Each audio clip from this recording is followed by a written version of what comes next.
ये जितनी भी ऑकल्ट प्रैक्टिसेस होती है ना, एस्ट्रोलॉजी, न्यूमरोलॉजी, टैरो, सबसे पहले तो हमारी कोई औकात नहीं है कि हम इनको चुनें, ठीक है, हुँ, क्योंकि बहुत पावरफुल स्टडीज़ होती हैं, ये हमें चुनती हैं।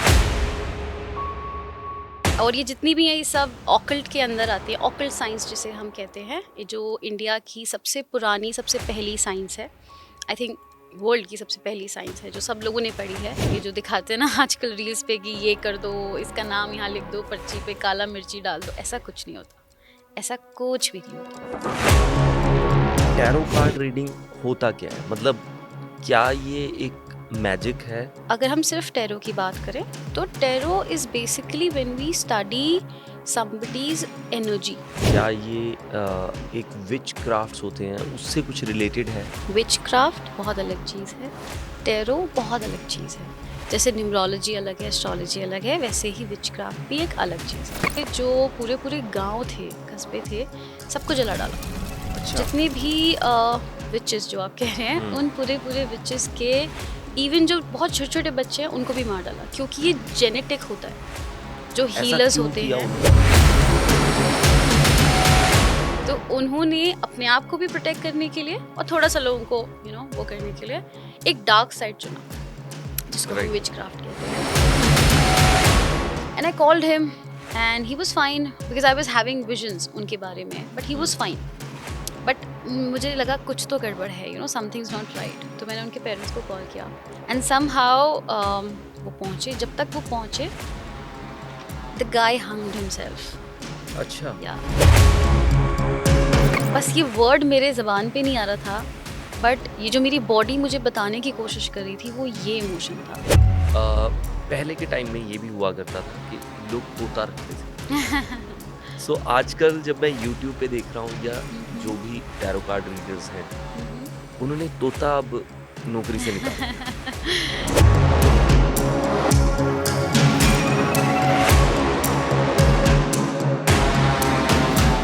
हेलो जी, my podcast with Shekhar Rai में आप सबका स्वागत है। और आज का ये पॉडकास्ट थोड़ा डिफरेंट होने वाला है। जैसे कि आप सुन पा रहे हैं कि हमने इससे पहले जितने भी पॉडकास्ट किए हैं वो पंजाबी में हुआ करते थे, ये हिंदी में जाएगा। सो हिंदी में, और टॉपिक भी हम कुछ नए लेकर आए हैं आप लोगों के लिए। सो इस शो में हम बात करेंगे टैरो कार्ड रीडिंग क्या होती है, ब्लैक मैजिक क्या होता है, ग्रे मैजिक क्या होता है, वाइट मैजिक भी होता है। ये सुनकर आप थोड़े हैरान ज़रूर हुए होंगे, लेकिन ऐसी चीज़ें होती हैं। सो आजकल क्यूरियोसिटी काफ़ी बढ़ चुकी है लोगों में, और हर कोई जानना चाहता है कि इन चीज़ों के पीछे रियलिटी क्या है। सो आज इस शो में बताने की कोशिश करेंगे। सो ये बातचीत करने के लिए हमारे साथ होंगी राना की राय। शेखर राय से इनका कुछ लेना देना नहीं है। सो वेलकम है राना की राय, Shivika Rana. Thank you sir. कैसी हैं आप? सब बढ़िया, आप कैसे हैं? बहुत बढ़िया। और आज हम कुछ खास नई चीज़ें जान के जाएंगे जी और अपनी ऑडियंस को भी दिखाएंगे जी। कि टैरो कार्ड रीडिंग क्या होती है। सो फर्स्ट ऑफ ऑल, आप कैसे टैरो कार्ड रीडर बनी? ओके, वैसे तो बहुत लंबी कहानी है, हुँ, बट लॉन्ग स्टोरी शॉर्ट, मुझे कुछ ड्रीम्स आते थे बचपन में जो थोड़े से ट्रबलिंग होते थे, या कभी कभी ड्रीम्स में जो हो रहा है वही उठ के वो पूरा दिन वैसा ही जाता था। हुँ, तो आई हैड दिस क्यूरियोसिटी कि ये कहाँ से आ रहा है, ऐसा क्यों हो रहा है, ये विजन्स कहाँ से आ रहे हैं, मैसेजेस कहाँ से आ रहे हैं, राइट। लोगों की आवाज़ें सुनाई देना, काफ़ी चीज़ें ऐसी होती थी। हुँ, and there was a time when I was 6 years old, so I lost my father, hmm, and I was still able to see him in my dreams, and he used to give me some messages because I was very connected to him. Right. तो इस reason की वजह से जैसे जैसे मैं धीरे धीरे बड़ी हुई, तो मुझे बहुत क्यूरियोसिटी हुई कि क्यों हो रहा है, कैसा हो रहा है, and somehow I got into spirituality to hmm, find some answers. I used to sit for meditation and all, right. And वहाँ से somehow I landed into tarot, and I used to follow a tarot card reader. She is from Africa. So I was a huge fan of her. The way she used to, do all the readings and tam jam and everything. Hmm, So it was very fascinating. जिसकी वजह से I thought कि चलो let's start. Hmm. And मैंने एक दिन deck खरीदा और मैंने शुरू कर दिया, and the rest is history. So from past 5 years, I've been practicing tarot. सो आप जैसे कह रहे थे कि आपको ड्रीम्स आते थे। हम्म। सो वो ड्रीम्स रीज़न बने, या रीज़न ये बना कि आप जानना चाहते थे, क्यूरियोसिटी थी, बट टैरो कार्ड रीडिंग ही क्यों? आपको क्यों लगा कि इसी में जाना चाहिए और यहाँ से मुझे मेरा आंसर मिलेगा? सो ये जितनी भी ऑकल्ट प्रैक्टिसेस होती है ना, एस्ट्रोलॉजी, न्यूमरोलॉजी, टैरो, सबसे पहले तो हमारी कोई औकात नहीं है कि हम इनको चुनें, ठीक है, हुँ, क्योंकि बहुत पावरफुल स्टडीज़ होती हैं, ये हमें चुनती हैं। और ये जितनी भी हैं ये सब ऑकल्ट के अंदर आती है, ऑकल्ट साइंस जिसे हम कहते हैं, ये जो इंडिया की सबसे पुरानी, सबसे पहली साइंस है, हुँ, आई थिंक वर्ल्ड की सबसे पहली साइंस है जो सब लोगों ने पढ़ी है, वो ऑकल्ट साइंस है। उसके अम्ब्रेला के अंडर ये सारी बाकी की साइंसेज आती हैं, जिसमें numerology, tarot, astrology, palmistry, vastu, everything comes in. तो ये जितनी भी स्टडीज़ होती है ना, हर किसी के ना अपने नंबर्स और अपनी एनर्जी होती है। अगर किसी में मैस्कुलिन एनर्जी ज़्यादा होती है तो वो इंसान एस्ट्रोलॉजी की तरफ ज़्यादा इंक्लाइंड होता है, ओके। ओके। अगर आपके अंदर फेमिनिन एनर्जी ज़्यादा होती है तो आप टैरो की तरफ या आप न्यूमरोलॉजी की तरफ ज़्यादा इंक्लाइंड होते हो मोस्टली। मतलब फीमेल्स ज़्यादा हाँ करती जी, हैं ये? इसलिए आपको टैरो कार्ड रीडिंग में फीमेल ज़्यादा दिखेंगी। हुँ, ऑल्सो लड़के भी दिखेंगे, ऐसी बात नहीं है, बट उन लड़कों में भी आपको फेमिनिन एनर्जी ज़्यादा दिखेगी, you know that the poise they have in everything. Tarot में जो, अगर हम टैरो न्यूमरोलॉजी को कनेक्शन में लाते हैं तो टैरो में होते हैं 78 कार्ड्स। हमारा जो डेक होता है उसमें 78 कार्ड्स होते हैं। 7 नंबर हो गया केतु का, हुँ, जो हमको इंट्यूशन देता है, डीप जाने पे, इंट्रोस्पेक्ट करने पे काफ़ी फोर्स करता है कि आप राइट। सर्च करो अपने आंसर्स को। 8 नंबर हो जाता है हमारा कार्मिक नंबर, हमारा पास्ट लाइफ का नंबर। 8 नंबर आपको पावर देता है पास्ट, प्रेजेंट, फ्यूचर सब एक साथ देखने का, हुँ, क्योंकि वो शनि का नंबर है। शनि को हम जानते हैं, हम सब जानते हैं कि वो पनिशमेंट के लिए जाने जाते हैं, like he hmm, decides your punishment, right. Right. तो वो जब किसी का पास्ट, प्रेजेंट, फ्यूचर साथ में देखेंगे तभी वो डिसाइड कर पाएंगे ना हुँ, कि इस इंसान के लिए क्या पनिशमेंट या क्या बेनिफिट या इसको क्या पावर देनी है। तो 7 और 8 को मिला के बनता है 15 number, which is 5 + 1 6। 6 becomes Venus. Venus is the number of feminine energy. इसीलिए टैरो में जितने भी लोग आपको दिखेंगे वो हमेशा बहुत फेमिनिन एनर्जी के होंगे। और अगर राइट। आप टैरो अच्छे से कर पा रहे हो तो भी आपका फेमिनिन साइड ज़्यादा अच्छे से काम कर रहा है, या आप ज़्यादा इंक्लाइंड हो फेमिनिन की तरफ। जी। या सो टैरो कार्ड रीडिंग होता क्या है? मतलब क्या ये एक मैजिक है? क्या ये एक विच क्राफ्ट्स होते हैं उससे कुछ रिलेटेड है? क्योंकि जो हम इमेज की बात करें जिन लोगों को नहीं पता सो वो पहले जैसे कार्टून्स में भी छोटे होते देखते थे कि एक विच को दिखाया जा रहा है कि वो ये सब कुछ कर रही है। करेक्ट। सो किसी टाइम पे इसको एक बुरी साइड की तरफ देखा जाता था, आजकल ये ट्रेंड में है। सो क्या है एग्जैक्टली ये? ओके। पहले, सबसे पहली बात तो विच क्राफ्ट बहुत अलग चीज़ है, टैरो बहुत अलग चीज़ है। जैसे न्यूमरोलॉजी अलग है, एस्ट्रोलॉजी अलग है, वैसे ही विच क्राफ्ट भी एक अलग चीज़ है। टैरो, अगर हम सिर्फ टैरो की बात करें तो tarot is basically when we study somebody's energy. आपकी एनर्जी के बेसिस पे, ओके। आपके करंट एनर्जी के बेसिस पे, आपके आने वाली लाइफ में क्या होने वाला है, क्या हो सकता है और हुँ, आपको क्या करना चाहिए, अच्छा, इन 3 बेस पे टैरो वर्क करता है, ठीक है। राइट। तो अगर आप अपनी एनर्जी चेंज कर सकते हो तो आप अपना फ्यूचर भी चेंज कर सकते हो, ठीक है। अगर वो प्रिडिक्शन नहीं है तो, अगर वो गाइडेंस है तो डेफिनेटली वो चेंज हो सकता है कि आपके संग ऐसा ऐसा हो सकता है, आप ऐसा ऐसा कर लीजिए तो आप इससे बच जाओगे या आप इससे बेटर कर पाओगे, ठीक है। ओके। ये तो हो जाता है टैरो। विच क्राफ्ट की स्टोरी थोड़ी सी अलग है। बहुत पहले के ज़माने में, बहुत इंग्लैंड में स्पेसिफिकली, हुँ, छोटे छोटे कस्बों में कुछ लोग रहते थे। वहाँ पे ऐसा होता है कि हर जनरेशन में, मतलब हर, अगर जैसे 100 लोगों की एक कस्बा है या 100 लोगों की एक कम्युनिटी है, तो सबके पास ना अलग अलग अपने अपने कुछ टैलेंट्स होते हैं। हुँ, और ऊपर वाला उन लोगों में से कुछ कुछ लोगों को कुछ कुछ सुपर नेचुरल पावर्स के साथ नवाजता है, हुँ, जिनको हम हीलर्स बोलते हैं। अच्छा, तो आप जिन विच क्राफ्ट्स की या विचेस की बात कर रहे हैं, हुँ, वो बेसिकली उस टाइम के हीलर्स होते थे। उनका जो एक्चुअल वर्ड था जो उनके लिए यूज़ किया जाता था वो था हीलर्स। तो उस टाइम पे जो वहाँ की गवर्नमेंट होती थी या वहाँ के जो प्रीस्ट होते थे, उनको उनके लोगों से फ़ायदा नहीं मिल रहा था, क्योंकि वो सारे तो अपना वहीं जाके हील हो जाते हैं. Doctors and priest, sorry not the government, doctors and priest, क्योंकि वो लोग उन्हीं के पास जाते हैं, हील हो जाते हैं. उनको कोई इशू है बॉडी में, कुछ है, nobody is believing in the religion, right. तो स्पिरिचुअलिटी इतना ज़्यादा बढ़ रहा है कि कोई रिलीजन की तरफ नहीं जा रहा है. सो दे फेल्ट वेरी ऑफेंडेड.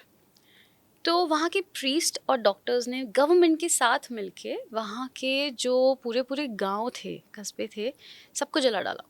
अच्छा. जितने भी विचेस जो आप कह रहे हैं, उन पूरे पूरे विचेस के इवन जो बहुत छोटे छोटे बच्चे हैं उनको भी मार डाला, क्योंकि ये जेनेटिक होता है.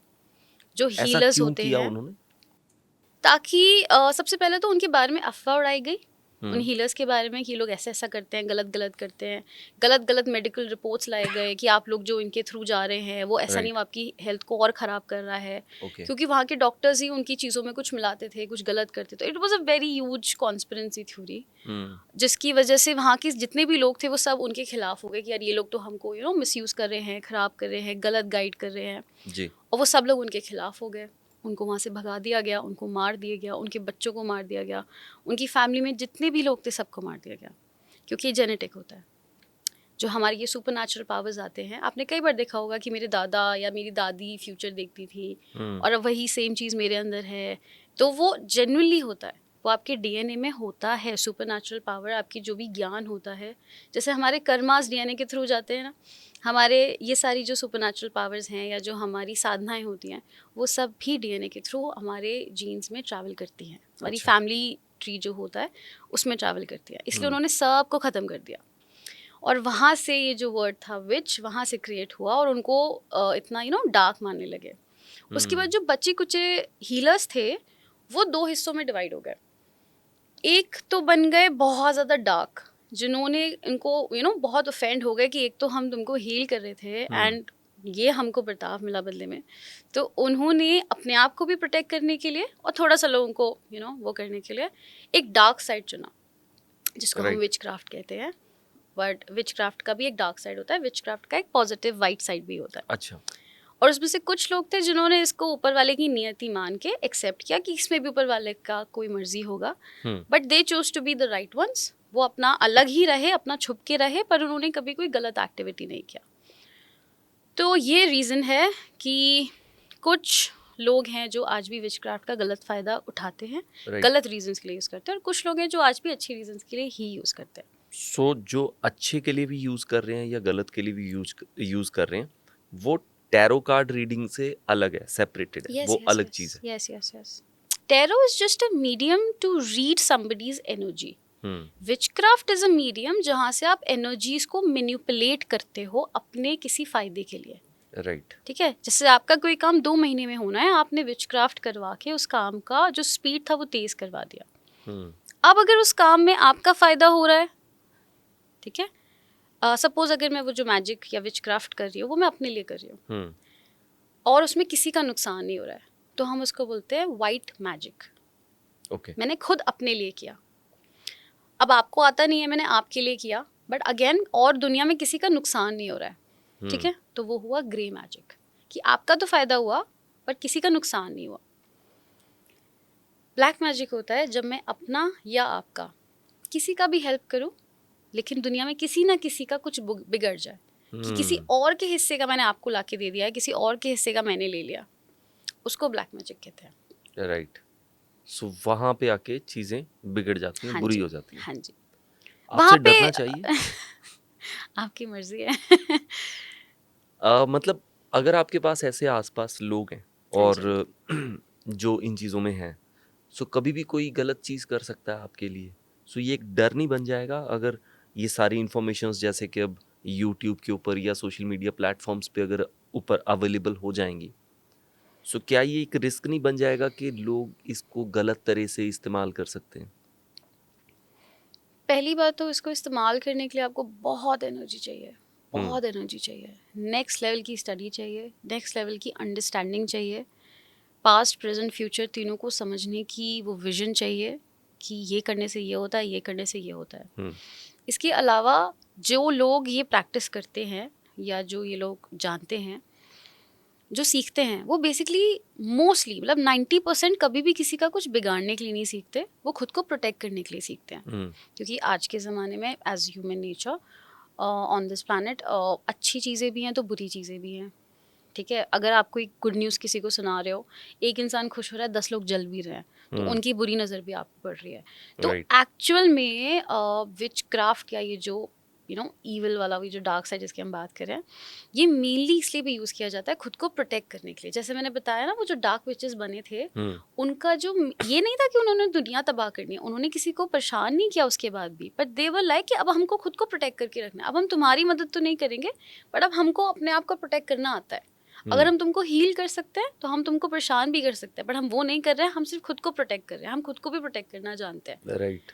तो ये it is a form of protection. पर आपको प्रोटेक्ट करने के लिए ये भी तो सीखना पड़ेगा ना कि हुआ कहाँ से है।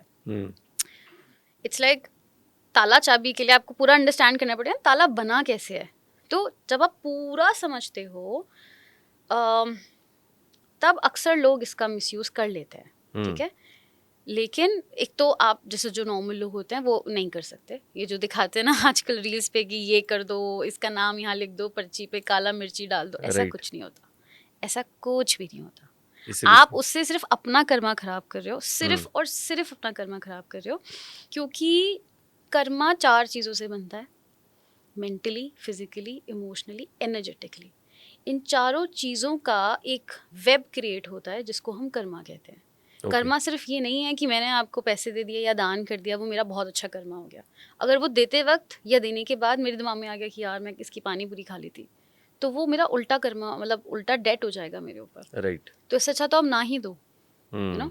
तो आप जो भी कर रहे हो physically, mentally, emotionally and energetically, पूरी एनर्जी के साथ एक साथ एकत्रित होकर कर रहे हो, तब वो आपका अच्छा कर्मा या बुरा कर्मा बनता है।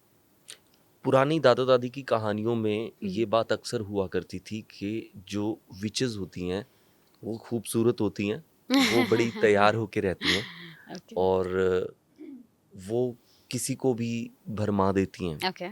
सो ये स्टोरीज थी, हमने जो स्टोरीज सुनी है, ये स्टोरीज पढ़ी हैं। जैसे आप बता रहे हो कि एक इंग्लैंड में कुछ ऐसी जगह थी जहाँ पे ये रियलिटी में ऐसा हुआ कि दे वर हीलर्स, फिर उनके साथ जो जो चेंजेस आए या जो जो चीज़ें हुई बुरी भी हुई।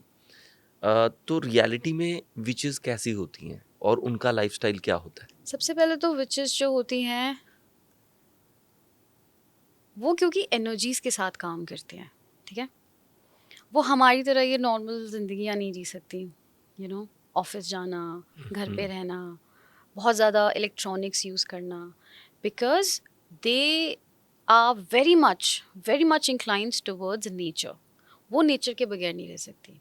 ओके। कोई भी अगर जिसको हम विच कह रहे हैं, पहली बात तो प्लीज इनको हीलर्स कहते हैं, विच नहीं कहते हैं मतलब इस आम पॉडकास्ट भाषा लेट्स में नॉट जो लोगों टॉक को विचेस। जो ओके ओके ओके। तो ये जो हीलर्स होते हैं या विचेस होते हैं, ये अपने नेचर से बहुत कनेक्टेड होते हैं, ठीक है। तो जब आप, हर इंसान 5 एलिमेंट से बना है, हम सब जानते हैं, ठीक है। तो जब आप नेचर के इतने क्लोज होते हो, आप अपने उन पांचों के पांचों एलिमेंट्स को इतना एक्टिव रखते हो, अपने हायर कॉन्शियस से इतने ज़्यादा कनेक्टेड होते हो, तो आपका ऑरा और आपकी ब्यूटी कैसे इन्हांस नहीं करेगी, you know. Right. And it's not just about कि आप गोरे हो, लंबे हो, सुंदर हो, नैन नक्श अच्छे हैं, no, it's about the aura you carry, it's about the personality you carry. When you don't fear anybody, you know कि ऊपर वाला है, you know, it's like that. वो जो पावर होती है ना, उसको हमने ब्यूटी कहा गया है, विच इसका ब्यूटी कहा गया है।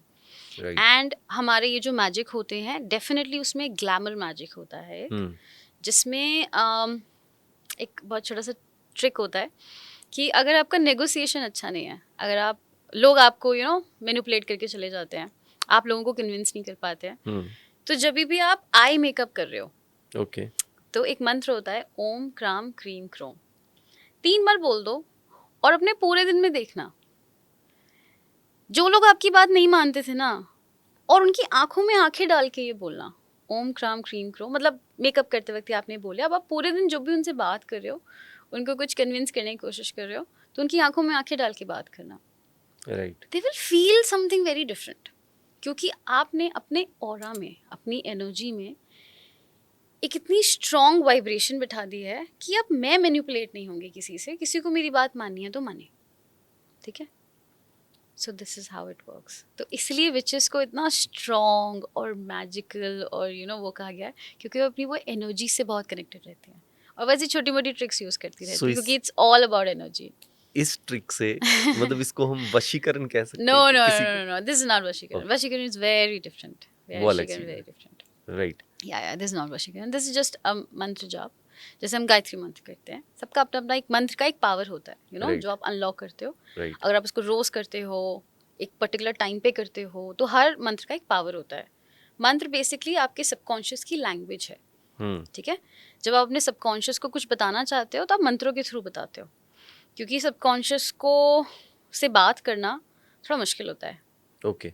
क्योंकि वो 24 घंटे एक्टिव है। जितनी जिंदगी हम जीते हैं वो हर वक्त एक्टिव है। सो यू नेवर नो कि वो क्या पिकअप कर रहा है, यू नेवर नो। तो आपको एक डिफरेंट लैंग्वेज में या फ्रीक्वेंसीज के थ्रू उसमें टैप इन करके एक मैसेज भेजना पड़ता है। और जब हम कोई भी रिचुअल करते हैं तो आपने देखा ना, हम ताम झाम करते हैं। वो ताम झाम इसलिए होता है कि हमारा कॉन्शियस सबकॉन्शियस पूरा एक तरफ एकत्रित हो, फोकस जिसे कहते हैं, राइट। ताकि जो हम मैसेज देना चाह रहे हैं वो ले ले। हम्म।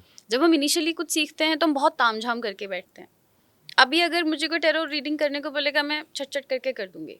अब मुझे उतने फोकस के लिए नहीं चाहिए, क्योंकि मेरा अब सबकॉन्शियस ट्रेन है। द मोमेंट मैं कार्ड्स उठाऊंगी, मेरे सबकॉन्शियस को पता है इसका मतलब है कि अब हमको रीडिंग करनी है।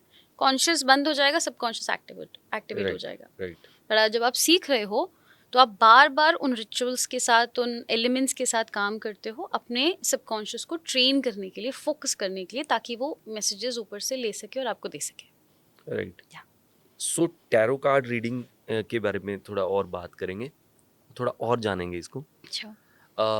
पहले के टाइम में ये भी हुआ करता था कि लोग तोता रखते थे।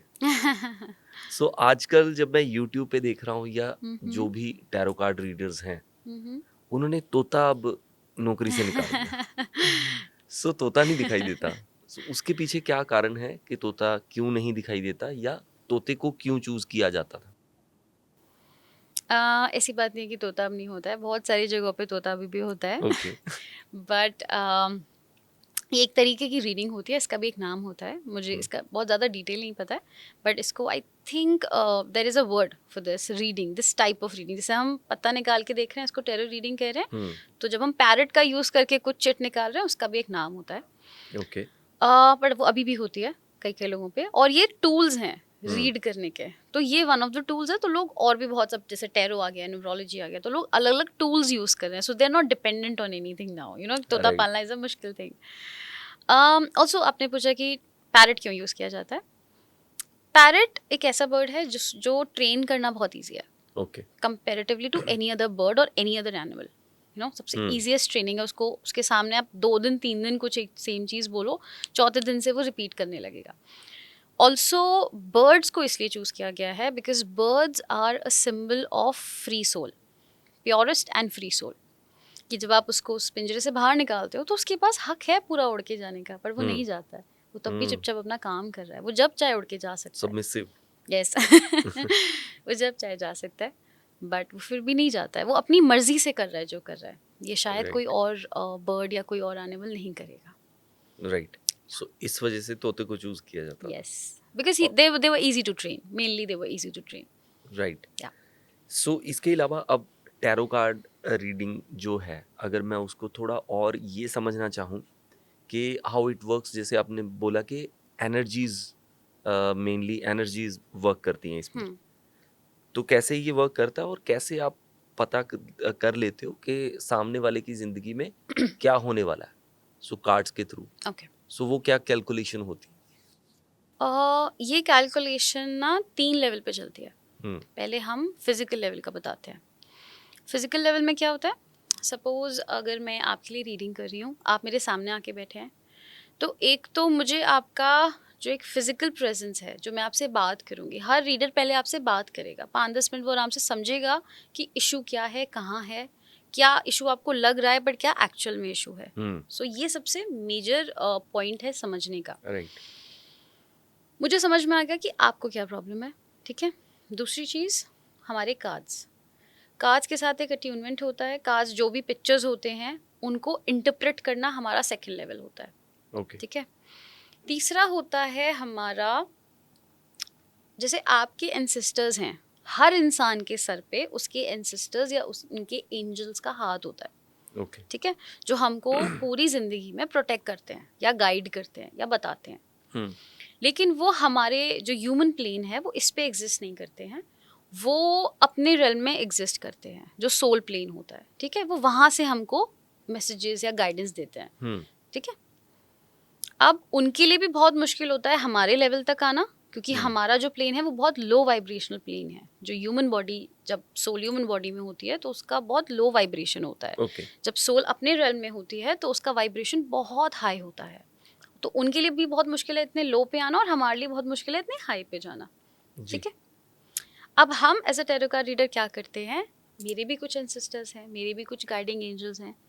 तो जब आप आते हैं तो मेरे गाइडिंग एंजल्स या मेरे जो एंसेस्टर्स हैं वो आपके एंसेस्टर से कांटेक्ट करते हैं, वो Okay. उनको मैसेज देते हैं और वो मेरे को मैसेज देते हैं और फिर मैं आपको मैसेज देती हूँ, सिंपल। अब प्रॉब्लम क्या है यहाँ पे कि उन्होंने जो मुझे मैसेज दिया है वो अलग अलग फॉर्म्स में आ सकता है। या तो मुझे क्लियरली सुनाई दे जाएगा कि हाँ अच्छा। ना या जो भी बात है, या फील हो जाएगा, ठीक है, या कार्ड्स के थ्रू कुछ पिक्चर्स आएंगे। उनका इंटरप्रिटेशन बहुत इंपॉर्टेंट है कि उन्होंने जो कहा, उन्होंने जो दिखाया और मैंने क्या समझा। अच्छा। कई बार मैंने समझ लिया पर अब मुझे आपको क्या समझाना है, ये भी एक अलग गेम होता है। गेम एज इन कि जब मैंने स्टार्टिंग में आपसे बात की थी ना, तो उस बात करते वक्त मैं समझ गई थी कि आप बात शायद जवाब लेने आए नहीं हो, आप सिर्फ सुनने या सुनाने आए हो, फॉर एग्जाम्पल। तो अगर मुझे मैसेज आ भी रहा है ना तो भी शायद मैं आपको नहीं दूंगी, क्योंकि आप जवाब लेने आए ही नहीं हो। अच्छा। जवाब तब तक नहीं दिया जाएगा जब तक सामने वाले की एनर्जी नहीं मांग रही है जवाब। और कई बार ऐसा होता है वो बेशक सामने से बोलता रहेगा मैम मुझे इसका जवाब चाहिए, इसका जवाब चाहिए, पर उसकी एनर्जी को नहीं चाहिए। उसको लग रहा है कि उसको चाहिए पर उसकी एनर्जी को अभी जवाब नहीं। उसको दे दोगे ना तो वो जवाब उसके लिए फालतू हो जाएगा, वो उसको लेगा ही नहीं और वो वेस्ट कर देगा।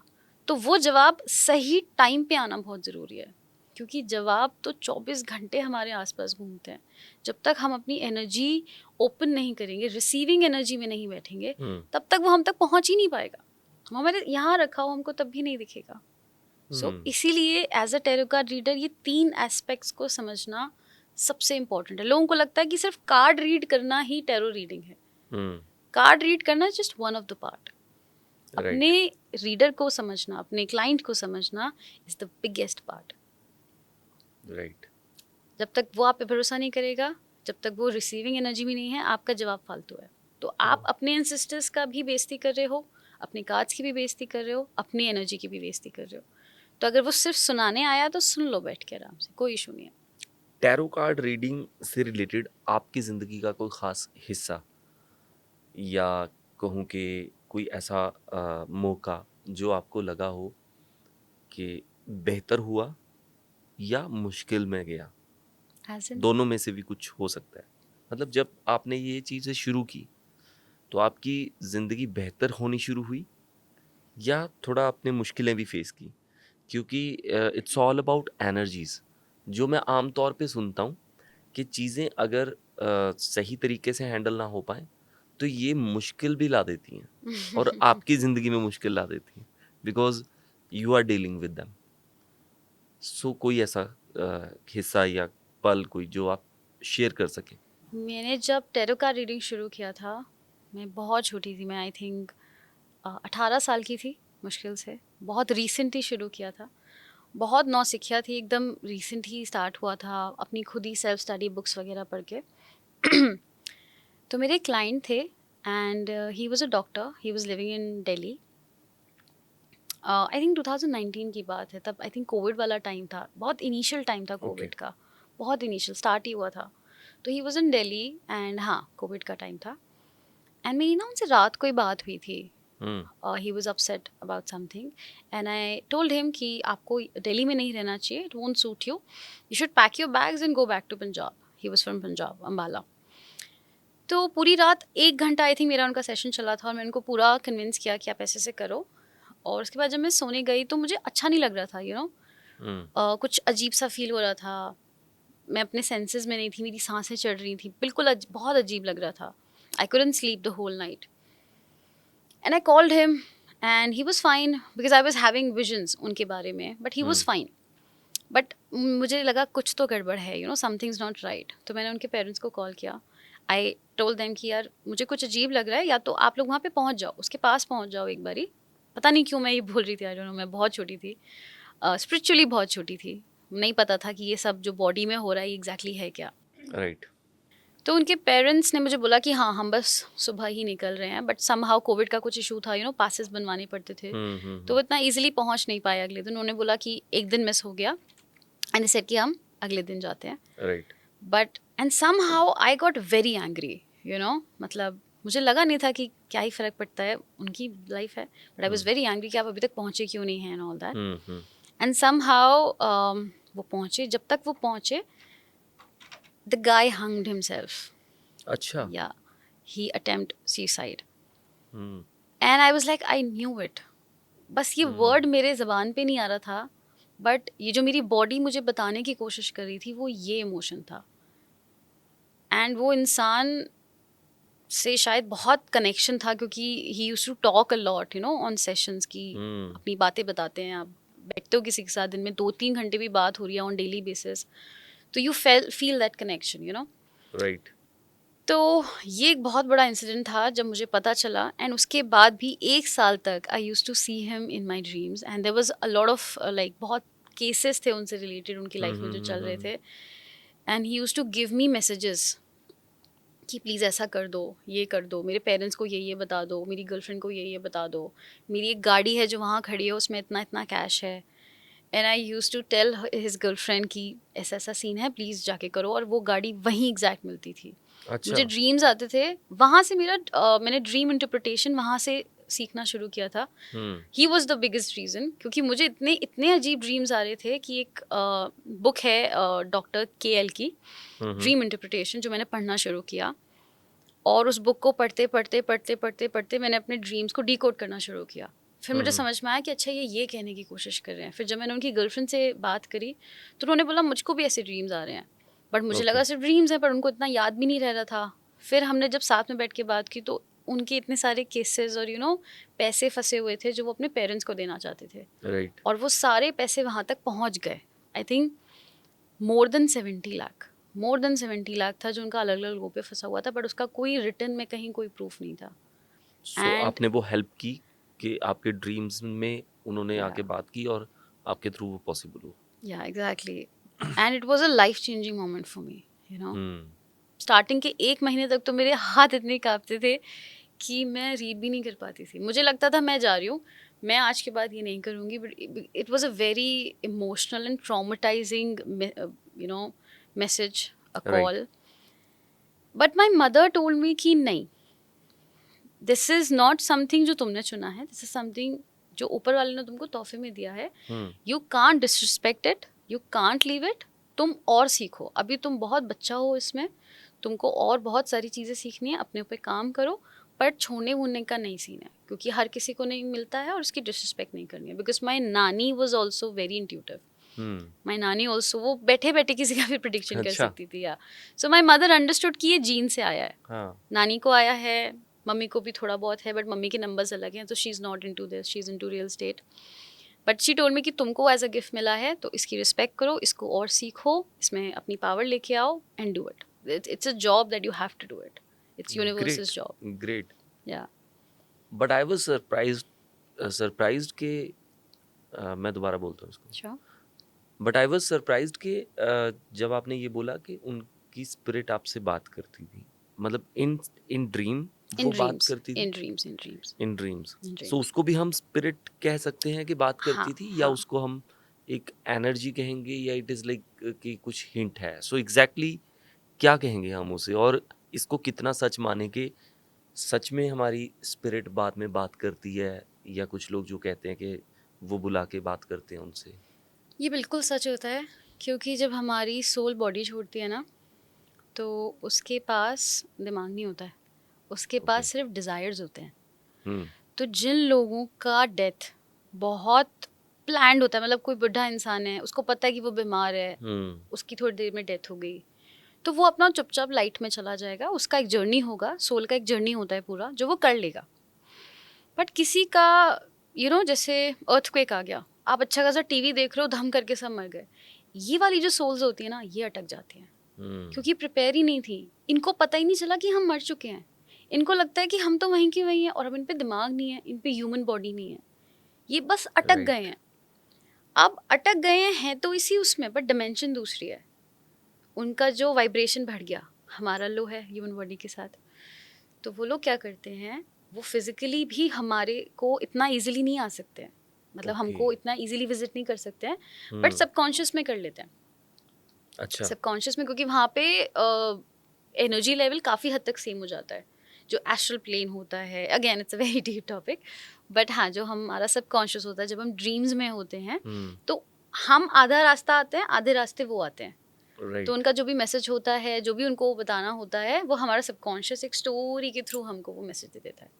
It's like that. तो ये सच में होता है, लोग बुलाते हैं। हम किसी और एपिसोड में इसके बारे में डिटेल में बात करेंगे। It's really interesting. और और बहुत से लोग इसको जानना चाहेंगे क्योंकि उनके लव्ड वंस कई बार ऐसे चले जाते हैं और उनको बड़ा ज़रूरी लगता है। मैं सुन के मुझे अच्छा लगा कि उस फैमिली को हेल्प मिल गई। अगर आप ना होते तो उनको वो पैसे ना मिल पाते, अब बेटा भी नहीं था, तो फैमिली के लिए बड़ा मुश्किल हो जाता। सो बहुत बड़ी हेल्प मिली उससे, राइट। सो हम अब बात करेंगे क्योंकि आज हम इस शो में कोशिश कर रहे हैं कि हम इन चीज़ों के डिफरेंसेस को जान सकें और रियलिटी में क्या है, रियलिटी को जान सकें। सो ये एक तरीके की इंट्रोडक्शन है सब चीज़ों से। आगे भी इसके एपिसोड्स आप देखोगे और उसमें बड़ी सारी और बातें होंगी, डिटेल में जाएंगे। न्यूमरोलॉजी के बारे में जानना चाहूँगा कि उसमें और टैरो कार्ड रीडिंग में क्या डिफरेंस है, और दोनों में एक का तो आपने बता दिया कि एनर्जीज पे वर्क होता है, टैरो कार्ड रीडिंग क्या है। सो बेसिकली लोग ये जानना चाहते होते हैं कि उनके साथ आगे क्या होगा, इसलिए वो टैरो कार्ड रीडिंग को चूज़ करते हैं। बट न्यूमरोलॉजी की क्या वैल्यू है और इसमें कितनी सच्चाई है कि नंबर्स के साथ आपकी लाइफ बदल सकती है? ओके, तो आप ऐसे समझो कि आपको एक पहाड़ चढ़ना है, ठीक है? उस पहाड़ के ना, क्योंकि वो नीचे से गोल है, ऊपर से एक टिप है और नीचे से वो गोल है, तो ये 1 2 3 4 5 ये अलग अलग रास्ते हैं उस टिप तक पहुंचने के। राइट। तो इन सबका कोर सेम ही है, क्योंकि सब सेम अम्ब्रेला के अंदर ही आते हैं, विच इज ऑकल्ट साइंस, ठीक है? कोर सबका सेम है, रास्ते सबके अलग अलग हैं, तरीके सबके अलग अलग हैं। सो ये उल्टा क्यों? मतलब आप अम्ब्रेला ऐसे भी होती है ना ऊपर से? अम्ब्रेला में मेटाफोरिकली बोल रही हूँ कि हम बोलते हैं ना कि this comes under one umbrella, it's a Yes. metaphor, but I'm trying to make you understand with the help of a peak. Supposing mountain है, आप उसको चढ़ रहे हो अलग अलग, आपके 5 दोस्त हैं, पांचों में शर्त लगी है कि पहले कौन पहुंचेगा, ठीक है? तो पांचों अपने अपने अलग अलग रास्तों से निकले हैं और बीच में कुछ हैं जो और नए नए रास्ते ढूंढ रहे हैं कि अच्छा ऐसा भी कुछ होता है, ऐसा भी कुछ होता है, ऐसा भी कुछ होता है। ओके। और तो एस्ट्रोलॉजी हो गया बेसिकली जब हम प्लैनेट्स को अंडरस्टैंड करते हैं, ठीक है? ये जो हमारे जुपिटर, बुध, मार्स, ये सब होते हैं, हम इनको बहुत डिटेल में अंडरस्टैंड करते हैं, इनकी दशाएं होती हैं, नक्षत्र होते हैं जी। उसके बेसिस पे आपकी लाइफ में क्या चल रहा है क्या नहीं चल रहा है वो एस्ट्रोलॉजी बताता है।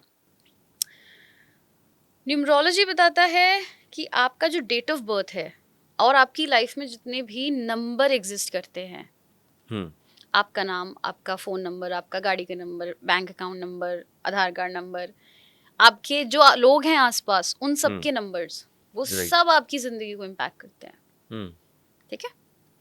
टैरो हो गया एनर्जी, न्यूमरोलॉजी हो गया नंबर्स की स्टडी, जब आप अपनी डेट ऑफ बर्थ की स्टडी करते हो और लाइफ में जितने भी नंबर्स हैं उनकी स्टडी करते हो। एस्ट्रोलॉजी हो गया प्लैनेट्स की स्टडी। तो ये डिफरेंस है, राइट। और एस्ट्रोलॉजी और न्यूमरोलॉजी जो हैं ये काफ़ी हद तक ना एक ब्लूप्रिंट होते हैं।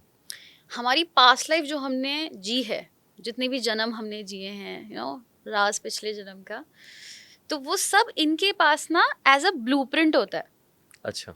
तो एस्ट्रोलॉजी जब आपको ये कहता है ना कि इस उम्र में आपका ये होगा, इस उम्र में आपका भाग्य उदय होगा एंड ऑल दैट, वो ये बता रहा है कि पास्ट लाइफ में आपने कुछ ऐसा ऐसा किया था जिसकी वजह से इस जिंदगी में आपका ऐसा ऐसा होना लिखा है जी। ठीक है? पर उसमें से जो फिक्स है होना वो सिर्फ गलत चीज़ें होती हैं। जो जो फिक्स है। जो चीज़ें फिक्स है ना वो हाँ सिर्फ हाँ गलत वाली होती हैं। जैसे एक्सीडेंट होना, डेथ हाँ। होना, लॉसेस होने, ये तो होंगे ही होंगे, ये कोई नहीं ओके। बदल सकता, ये डंके की चोट पे होंगे। क्यों? क्योंकि ये पास्ट लाइफ से आए हैं। अच्छा। अच्छी वाली जो चीज़ें हैं वो आपको एज अ कूपन दी गई हैं। हम्म। अब आपने वो कूपन स्क्रैच ही नहीं किया, वो नंबर एक्टिवेट ही नहीं किया, वो प्लैनेट एक्टिवेट नहीं किया, तो फिर आप कह रहे हो यार हमें तो बोला था हमारी किस्मत में बहुत पैसा है, हमारे हम्म। अकाउंट में तो बिल्कुल पैसा नहीं है। तो पैसे को लाने के लिए आपको अपना वीनस एक्टिवेट तो करना पड़ेगा ना। ओके। अब आपको मैं बोलूँ, बचपन में मैं आपको बोलती कि आप मीडिया के लाइन में बहुत अमेजिंग काम करोगे, हम्म। पर आपको नहीं करना, आप निकल गए किसी और चीज़ में, मेरे को नहीं जाना मीडिया में, तो वो नंबर एक्टिवेट ही नहीं हुआ। पर अगर मैं हम्म। बोलूँगी कि अगली साल आपका ऐसे ऐसे करके कुछ मेजर एक्सीडेंट होगा, आप उसमें कुछ ना भी करो, आप अपने को कमरे में बंद करके बैठ जाओ 1 साल के लिए, छत गिर जाएगी ऊपर से। तो बुरी चीज़ जो लिखी है एस्ट्रोलॉजी न्यूमरोलॉजी में पास्ट लाइफ की वजह से, वो होके रहेगी। और जो अच्छी चीज़ें हैं उनको आपको करनी पड़ेंगी। हम्म। ये लोग उनको समझ नहीं पाते चुनना हैं। पड़ेगा। उनको चुनना पड़ेगा, उन नंबर्स और प्लैनेट को एक्टिवेट करना पड़ेगा, जो यूजुअली लोग नहीं करते हैं। बट बात वही हो गई कि जैसे हम्म आपने कहा कि आप मीडिया में जाके कुछ बड़ा करोगे, और अगर मैं ये चुनता ही ना, हम्म अगर मैं रास्ता ही कुछ और चुन हम्म लेता, हम्म तो ये चीज़ ना होती। हम्म बट अगर मैं आपके कहने के बाद चुनता, या मैंने वैसे भी यहाँ पहुँचना था, हम्म तो फिर ये लगता कि आपने कहा था उस हिसाब से कर लिया, और इस वजह से ये हो गया। सो फिर प्रिडिक्शन कैसे हुई? प्रिडिक्शन ऐसे हुई कि आप करके देखते, बाकी कहीं भी जाते ना सक्सेस ही नहीं मिलती, परेशान रहते। फिर एक दिन एक एस्ट्रोलॉजर के पास जाते, या रैंडमली कोई इंसान आके आपको बोलता कि यार तुम्हारा सब लॉस हो गया ना, कहते हैं हाँ, आओगे मेरी मीडिया कंपनी में, और वह वहाँ पहुँच जाते, राइट। कहीं ना कहीं से पहुँचते। वो होता है प्रोडिक्शन। बिल्कुल हो सकता है कि कहीं और जाते वहाँ भी सक्सेस हो जाती। ऑल्सो ये जो एस्ट्रोलॉजी न्यूमरोलॉजी में लिखा होता है ना, ये आपकी सोल खुद लिखती है। ये किसी कोई ऊपर भगवान, कोई कोई नहीं बैठा है, चंद्रगुप्त कोई नहीं बैठा है। ये आपकी सोल जब अपने गॉड एलिमेंट के साथ अपने हाईएस्ट फॉर्म में बैठी होती है और वो अपनी नेक्स्ट रीइंकार्नेशन लिख रही होती है ना, वो खुद लिखती है कि मुझे नीचे जाके ये बनना है, ये करना है, मुझे ऐसा ऐसा चाहिए। हम कहते हैं ना कि मैं गरीब घर में, वो अमीर घर में, ये आपकी सोल ने ही खुद डिसाइड किया है। ये किसी ने आपको दिया नहीं है, ये सोल खुद डिसाइड करती है कि मुझे इस घर में जाना है, मुझे ऐसे पेरेंट्स चाहिए, मुझे ये करना है, मुझे वो, ये सब सोल खुद डिसाइड करती है।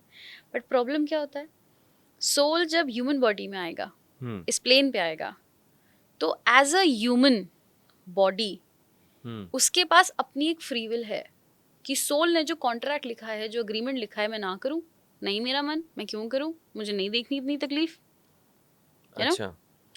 तो सोल ये सब पहले से ही अज्यूम करके एक पूरी कहानी बनाती है कि मुझे यहाँ तक पहुँचना है, ठीक है।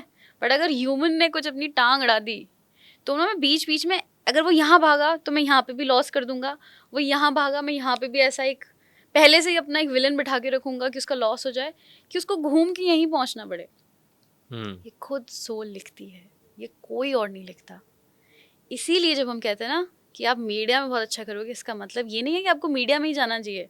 इसका मतलब है कि आपकी सोल ने पहले से लिखा हुआ है कि आपको मीडिया में जाना है। कहीं और जाओगे सक्सेस बिल्कुल मिलेगी, पर सोल अंदर से खुश नहीं रहेगी, तो फिर सोल खुद ही के प्रॉब्लम क्रिएट करती रहेगी, हेल्थ इशू कर देगी, जगह चेंज कर देगी, आसपास चीज़ें अच्छी नहीं रहेंगी, बिगाड़ेगी। और करके देख लेना आप, बिल्कुल करेगी। राइट। सो जैसे कई लोग ये बोलते हैं कि जो आपके मन को भाए आपको वही काम करना चाहिए, या फिर जो आपकी बेस्ट हॉबी है उसी को अगर आप अपना प्रोफेशन बना लो, सो आप सक्सेस ज़्यादा हो जाओगे, करेक्ट। क्योंकि आप उससे अलग महसूस नहीं करोगे, आप उसमें इंजॉय करोगे। सो ये बिल्कुल वैसा है। करेक्ट। राइट। सो हमने न्यूमरोलॉजी के बारे में बात कर रहे थे। नंबर्स कैसे आप जो उनकी कैलकुलेशन होती है, और किसी के लिए क्या नंबर कैसे काम करेगा या उसकी लाइफ में क्या चेंज करेगा, ये सब कैसे तय होता है? हम जिस डेट पे पैदा होते हैं ना, वो डेट भी सोल खुद चुनती है। अच्छा। हाँ हाँ, उस डेट के अपने पावर्स हैं, अपने प्रोज एंड कॉन्स हैं। तो सोल अपने आप ही एक इस तरीके का मिश्रण बनाती है, क्योंकि अगेन ह्यूमन बॉडी में आ रहे हैं, अर्थ पे रीइंकार्नेट हो रहे हैं, तो अर्थ के अपने लॉज हैं, ठीक है, और अर्थ के जो अपने अपने लॉज हैं, अपने अपने एलिमेंट्स हैं, अपने अपने नंबर्स हैं, उन सब का ना कैलकुलेशन है जो सोल पहले से करके आती है। तो उसको एक पर्टिकुलर जो भी एम है लाइफ में जो चाहिए, उसके लिए उसको जो जो चाहिए वो बस उतना ही उठाती है अपने अच्छा। बास्केट में, वो एक्स्ट्रा कुछ नहीं उठाती है। ये ह्यूमंस हैं जिनको लालच होता है, सोल को कोई लालच नहीं होता। सोल को होता है कि मेरे को जो करना है मैं अपना वापस करके आऊँ, मैं अपना काम खत्म करूँ, ठीक है। तो वो जो डेट ऑफ बर्थ हम चुनते हैं, मतलब हमारी होती है, ये हमारी सोल खुद चुनती है। तो सोल ने ही अपना डिसाइड किया कि मुझे इस डेट पे पैदा होना है। नाउ एज अ न्यूमरोलॉजिस्ट बहुत सारे नंबर्स होते हैं आपकी डीओबी में, पर जो सबसे मेन 2 नंबर होते हैं वो होता है आपका लाइफ पाथ और डेस्टिनी। लाइफ पाथ आप कैसे कैलकुलेट करते हो? आप जिस डेट पे पैदा हुए हो, अगर आप इंडिविजुअल डेट पे पैदा हुए हो, जैसे 1 से लेके 9 तक, तो वो पर्टिकुलर नंबर आपका वो हो जाएगा। फॉर एग्जाम्पल कोई पैदा हुआ है 3 जुलाई 1998 को, फॉर एग्जाम्पल, तो 3 तारीख हो गई उसका लाइफ पाथ नंबर, ठीक है। और अगर सपोज उसका डेट होता 13 या 31 तो हो जाता 4, ओके, ठीक है। डेस्टिनी नंबर के लिए आप पूरे डीओबी को इंडिविजुअली ऐड कर दोगे, ठीक है। और न्यूमरोलॉजी में आप तब तक ऐड करते हो जब तक कोई भी नंबर सिंगल डिजिट पे नहीं आ जाता। सो 3 + 7 + 1 + 9 + 9 + 8, ठीक है। आप इसको पूरा इंडिविजुअली ऐड करोगे तो आई थिंक 1 बन जाएगा, ओके, ठीक है। so 1 कैसे सिंगल ही बनेगा? रहना चाहिए। सिंगल ही रहना चाहिए। 3 + 7 विच बिकम्स 11, 7 8 9 10 10, 10 + 1 जो 1998 का है, 10 + 1 becomes 11, 11 + 9 becomes 20, 20 plus again 9, 29 plus 8, 37, 37, again 7 plus 3, 7 + 3 10, 10, 1 plus 0 1। तो जब मैंने तो पूरी नंबर डेटा क्या ऐड बना? किया 1। 1। तो इस इंसान का जो भी 3 जुलाई 1998 पे पैदा हुआ है, उसका लाइफ पाथ हो गया 3 और डेस्टिनी नंबर हो गया उसका 1। तो ये उसके लाइफ के 2 मेजर नंबर्स हैं। बाकी बहुत सारे नंबर्स होते हैं, कुआ नंबर, सोलर्ज नंबर, पर्सनालिटी नंबर, बहुत सारे नंबर्स होते हैं, आप इमेजिन भी नहीं कर सकते, अनलिमिटेड नंबर्स होते हैं। ओके, बट मेन 2 यही होते हैं। तो जो हमारा नेम नंबर होता है, हमारा मोबाइल नंबर होता है, जो आजकल आप बहुत देख रहे होंगे, मोबाइल न्यूमरोलॉजी, नेम न्यूमरोलॉजी, लोग के डबल कोई भी नेम नंबर अपना बदल लेते हैं। राइट। तो आपके जो भी नंबर्स हैं ये इन 2 नंबर्स के साथ अलाइन करने चाहिए। आपकी लाइफ में जितने लोग हैं वो इन 2 नंबर्स के साथ अलाइन करने चाहिए। अगर कर रहे हैं तो आप अपनी ज़िंदगी में सही जा रहे हो। अगर आप वो काम कर रहे हो जो इन 2 नंबर्स के साथ अलाइन करता है, यानी कि ये सोल, मतलब जो पाथ है ये आपके सोल ने ही डिसाइड किया था। अच्छा। नहीं कर रहा है तो मतलब ये हमारा it's like a code to understand कि हमारी सोल ने हमारे लिए क्या लिखा था। अगर नहीं अलाइन कर रहा है, किसी इंसान के नंबर्स आपके संग अलाइन नहीं कर रहे हैं, पर आप कह रहे हो मेरे को इससे प्यार है, अब सोल ने तो कुछ और डिसाइड कर रखा है ना। कर लो शादी, हो या डिवोर्स, कैसे नहीं हो गया डिवोर्स, होगा ही होगा, बात नहीं बनेगी।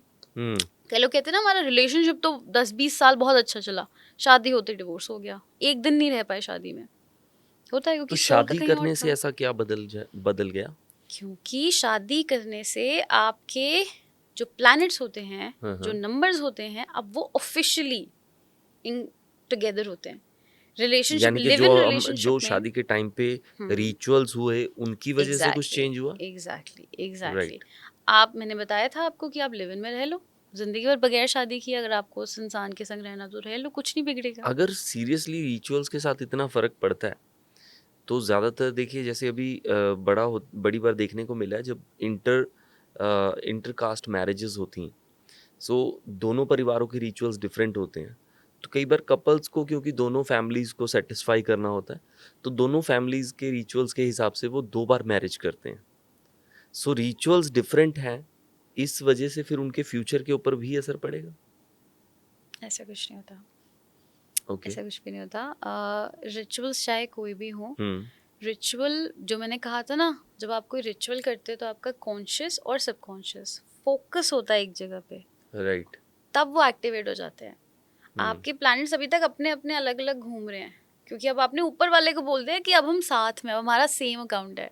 तब जैसे ही वो प्लैनेट्स कोलाइड करेंगे सब ब्लास्ट हो जाएगा। राइट। ख़त्म हो जाएगा, ऐसा भी सो होता है। इस वजह से फिर दिक्कत आ जाती है। One of my client, she was 8-9 साल के रिलेशनशिप में थी वो, अच्छा, एंड मैंने उनकी रीडिंग की और मैंने न्यूमरोलॉजी किया था उनका, क्योंकि उस ओके। टाइम पे मैंने सिर्फ न्यूमरोलॉजी करती थी मैं। हुँ, मैंने न्यूमरोलॉजी किया। उन्होंने मुझसे पूछा कि मुझे इनसे शादी कब करनी चाहिए। मैंने कहा आपकी इनकी शादी कभी नहीं होगी।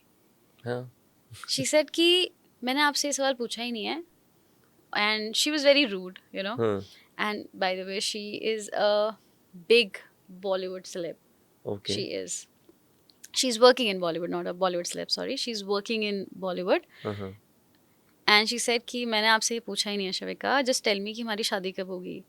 आई सेड मैं कैसे बताऊँ, शादी नहीं होगी। हुँ, She said, "Oh, please, don't give me this," because she was like very, practical इंसान. हुँ, I said, "Okay." मेरी उनकी मम्मी से बात हुई।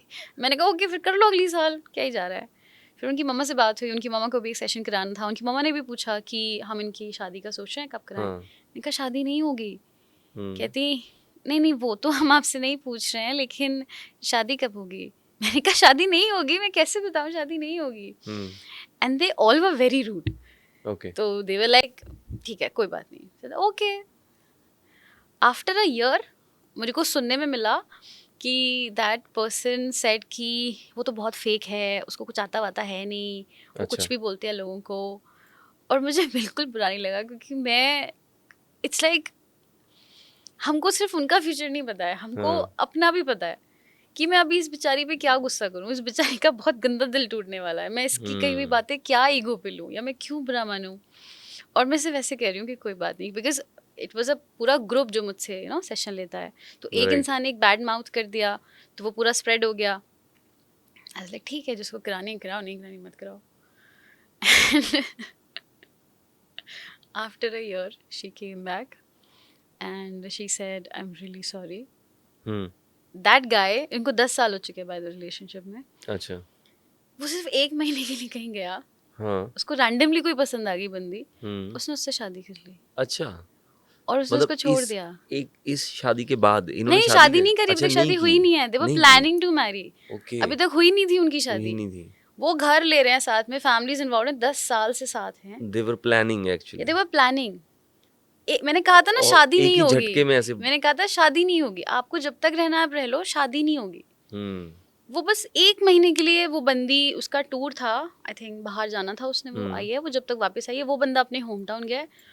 1 महीने में उसको कोई मिल गई है और उसने, वो मिला भी नहीं है उससे, उसने कॉल पे बस बोला है कि तुम यहाँ आ जाओ सब कुछ छोड़ छाड़ के। उसने कहा तुम पागल हो, मुंबई में मेरा सारा काम है, आई कांट कम। हुँ, हुँ, उसने हुँ, कहा तो ठीक है फिर मैं नहीं आ रहा, मैं जा रहा हूँ। अच्छा, और वो गया। वो कभी मिला ही नहीं, हुँ, वो गायब। उस इंसान ने विद इन अ मंथ शादी कर ली किसी लड़की से। Hmm, and she was like, because वो इंसान बहुत अच्छी है, नो हुँ, डाउट, वो बहुत प्रैक्टिकल इंसान है, बहुत हार्ड वर्किंग है, बहुत वर्कोहॉलिक है। And I knew this and I saw that coming. तो मुझे पता था कि ऐसा होने वाला है। तो जब उसका कॉल आया, इत्तेफाक की बात है कि जिस दिन उसका कॉल आया है उसके हुँ, जस्ट 2 या 3 दिन पहले मुझे सपने में वो आई है। अच्छा, तो I was mentally and emotionally all ready कि शी इज गोना कम, हुँ, और मुझे सच में वो वाली बात नहीं थी कि देखा, वो बिल्कुल नहीं था। मुझे जनरली उसके लिए बहुत बुरा लग रहा था कि हाय बेचारी, जिसने 10 साल का रिलेशनशिप खो दिया झटके में, उसका क्या हुँ, इमोशनल स्टेट होगा इस टाइम पे। And she was all sorry and sobbing and crying and I was like ये सब करने की जरूरत नहीं है, it's okay it's okay it's okay. But हाँ, ठीक है क्योंकि आई थिंक जब आपको नहीं पता, आपको रीज़न्स ही नहीं पता, एग्जैक्टली एग्जैक्टली। तो आप यही ढूँढते रहते हो कि उस इंसान ने धोखा क्यों दिया, उसने ऐसा क्यों किया या मैं मुझ में कोई कमी रह गई होगी। लेकिन नाउ यू हैव रीज़न्स कि आपका था ही नहीं, वो रिलेशन था ही वो नहीं। था ही नहीं। और जो कहते हैं ना कि एक सिंपल भाषा में आम लोग कहते हैं कि संजोग नहीं थे, संजोग मिले। तो जहाँ पे मिले, वहाँ पे उनकी सीधी शादी ही हो गई। यहाँ हाँ, पे 10 साल रिलेशन चलाया और वहाँ पे 1 ही महीने में actually the guy was after her money. Hmm, and you remember मैंने कहा था कि अगर आपकी एनर्जी नहीं मांग रही है तो मैं नहीं दूंगी। मैं अगर उस टाइम पे बोलती वो नहीं मानती, राइट। तो मैंने बताया ही नहीं रीज़न। मैं बता भी देती तब भी कुछ नहीं होता, पर वो हुँ, रीज़न मैंने अपने पास रखा। जब उन्होंने पूछा उस टाइम पे कि उसने ऐसा क्यों किया, तब मैंने उनको रीज़न बताया 1 साल बाद कि उसने ऐसा इसलिए किया because he was after your money and he got somebody जो आपसे शायद ज़्यादा अमीर थी, उसको वो मिल गई, ईज़ी मिल गई। एंड देन उन्होंने तार जोड़ने शुरू करे कि शिट एक्चुअली जो हम घर ले रहे थे, जो चीज़ें थी, वो सब मेरी थी। He was not investing a Penney into it, nothing. तो तब वो लॉजिकल एक्सप्लेनेशन नहीं मांग रही थी, अब मांग रही थी, अब आंसर दिया। तो अब उनके सारे लॉजिकल आंसर जब उनको मिले तब वो शांत हो गई। And now she is happily married by the way अच्छा, to somebody else. Yeah she is happily married, she is in London I guess, she great. Shifted. So इससे पहले हम ये भी देखते होते थे कि फ्यूचर के बारे में देखना, शायद मैं इस क्वेश्चन पे जाने से पहले एक क्वेश्चन और था, वो अच्छा। पहले पूछना चाहूँगा। ये तो हो गया कि नंबर्स आपने देखे, नंबर्स नहीं मैच कर रहे हैं, चीज़ें ठीक नहीं हो रही हैं। थोड़ा-सा आपने हल्की सी बात की थी बीच में कि कुछ लोग अपने नाम के स्पेलिंग्स चेंज कर लेते हैं, कुछ लोग थोड़ा और कुछ चीज़ों को बदलते होंगे। तो उससे क्या बदलता है? क्या सच में आप जो चीज़ें नहीं हो रही थी उनको होने पे ला दोगे? या सच में सब कुछ चेंज हो जाएगा? इज़ इट ट्रू 100% हो जाएगा या कुछ परसेंट होगा? ओके, सी जो नेम नंबर की आप एनर्जी चेंज करते हो वो आपकी इंडिविजुअल एनर्जी चेंज करता है, ठीक है। इवन अगर रिलेशनशिप का भी होता है तो आपके रिलेशनशिप में जिस भी एलिमेंट की कमी है या कोई हुँ, एलिमेंट बहुत ज़्यादा है, तो उसके बेसिस पे हम उन दोनों के एनर्जीज को बैलेंस करने की कोशिश करते हैं, ना राइट। ही सिर्फ नेम नंबर से।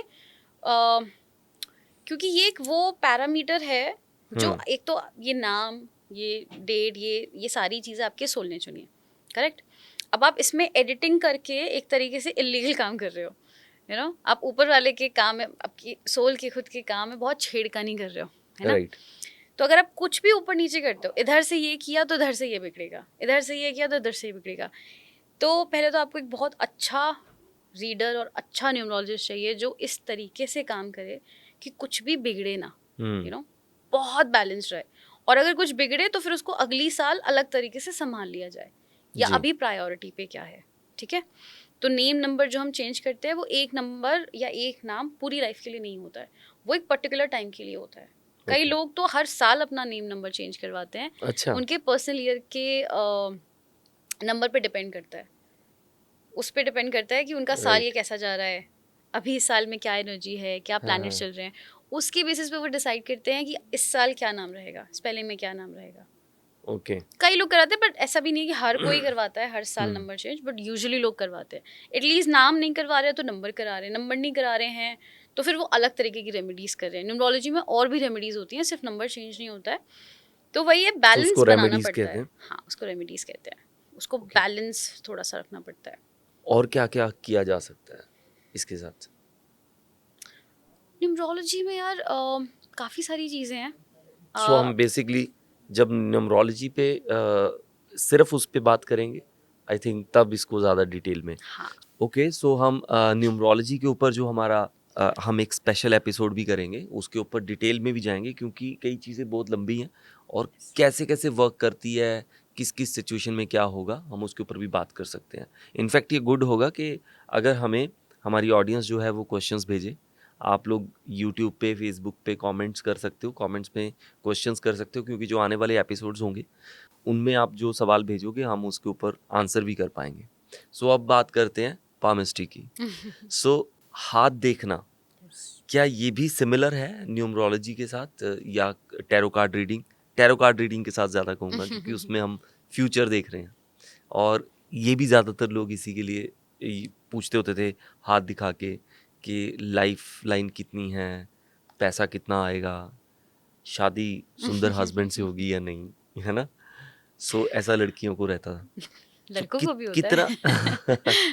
तो कितना सच पता चल सकता है हाथ से Okay. और ये और टैरो कार्ड रीडिंग दोनों कितना अलग बताती है या सिमिलर बताती टैरो जैसे हम डिस्कस कर चुके है? हैं, talk about hmm. Energies. Palmistry में क्या होता है, आपका एस्ट्रोलॉजिकल रिप्रेजेंटेशन है आपके हाथ। और ये सिर्फ हाथ नहीं होता है, आपका चेहरा भी उतना ही होता है। अच्छा। जो फेस रीडिंग होती है, पामिस्ट्री होती है, एग्जैक्ट सेम होती है। ओके। कई लोग कहते हैं ना कि किस्मत तो उनकी भी होती है जिनके हाथ नहीं होते, है ना, पर उनका माथा तो होता है माता होता है। उनका चेहरा तो होता है, उनके पैर तो होते हैं। हाँ। हमारे पैरों के नीचे भी जो पूरी हमारी कहानी लिखी होती है, हाथों पे अच्छा। भी होती है, चेहरे पे भी होती है। हमारी पूरी बॉडी हमारी चलती फिरती कहानी है। आपकी एक बॉडी टाइप को देख के बताया जा सकता है कि आपकी लाइफ में क्या होने वाला है। ओके। आपने कभी पुराने ऋषि मुनियों को देखा था जब वो किसी के घर खाना पीना लेने आते थे, वो कभी किसी से किसी की कुंडली, कुछ भी नीम, नहीं। डीओबी कुछ मांगते हाँ, थे? नहीं, सीधे वो ही सिर्फ बोल आपको देते देखते देख थे, के। क्योंकि आपकी पूरी कहानी आपके चेहरे पे लिखी है। राइट। पर उसको उतनी साधना चाहिए समझने के लिए, स्टडी करने के लिए। So I think this is the strongest one, कि सिर्फ आप सबके अपने अपने रास्ते किसी हैं, को ऐसे ऐसा नहीं देखते है। सबके अपने ओके। अपने प्रोज एंड कॉन्स हैं, सबके अपने अपने रास्ते हैं, राइट। ऐसा कुछ नहीं है। राइट। अब हाथ जिसकी आप बात कर रहे थे, लेफ्ट हैंड जो होता है उसमें जो रेखाएं हैं, उसमें जो किस्मत है, वो है जिसके साथ आप पैदा हुए हो, जो आपके पास लाइफ से आप लेके आए हो। लेफ्ट तो हैंड में। हाँ, लेफ्ट हैंड वो देख के हम बताते हैं कि वहाँ से आपका क्या क्या आया है। ओके। राइट में आपके कर्मास होते हैं, हम्म। कि आपने इस जिंदगी में जो जो किया है हम्म। उसके बेसिस पे आपका क्या क्या होगा। इसलिए यूजुअली राइट हैंड देखा जाता है, वो कार्मिक हैंड होता है, कि आप जो आपने कर्मास करे हैं। ठीक है। ठीक है, जो लोग लेफ्ट हैंडेड होते हैं उनके लिए ऐसा कुछ नहीं, ऐसा कुछ नहीं था वो। मतलब इट्स नॉट कि आप ज्यादा काम करने के लिए कौन सा हाथ इस्तेमाल करते हो, नहीं, ऐसा इससे नहीं फर्क पड़ता, मतलब होगा ये लेफ्ट राइट ही ऐसे। क्योंकि left is your receiving hand hmm. And right is your giving hand. Giving hand. So कई बार कहते हैं ना, लड़कियों का लेफ्ट देखते हैं, लड़कों का राइट देखते हैं। हम्म। लड़कियों का लेफ्ट इसलिए देखते हैं क्योंकि अगर आप किसी पे फाइनेंशियली डिपेंडेंट हो, अगर मैं काम नहीं कर रही हूँ, मैं एक हाउस वाइफ हूँ, तो मेरा कोई कर्म हो ही नहीं रहा है बाहर दुनिया में जाके। मेरा तो हस्बैंड ही कर रहा है ना जो कर्म कर रहा है। तो इसलिए मेरा लेफ्ट देखा जाएगा कि मैंने तो टेक्निकली कोई काम किया नहीं, मैं तो घर में अपनी हाउस वाइफिंग कर रही हूँ, तो मैं पास से जो लेके आई हूँ बट बस उतना कर्म ही सिर्फ चलेगा। हम उसको मानेंगे जो अर्निंग के लिए आप कर रहे हो। देखो, हाथ हम मेनली करियर के लिए देखते हैं। ओके।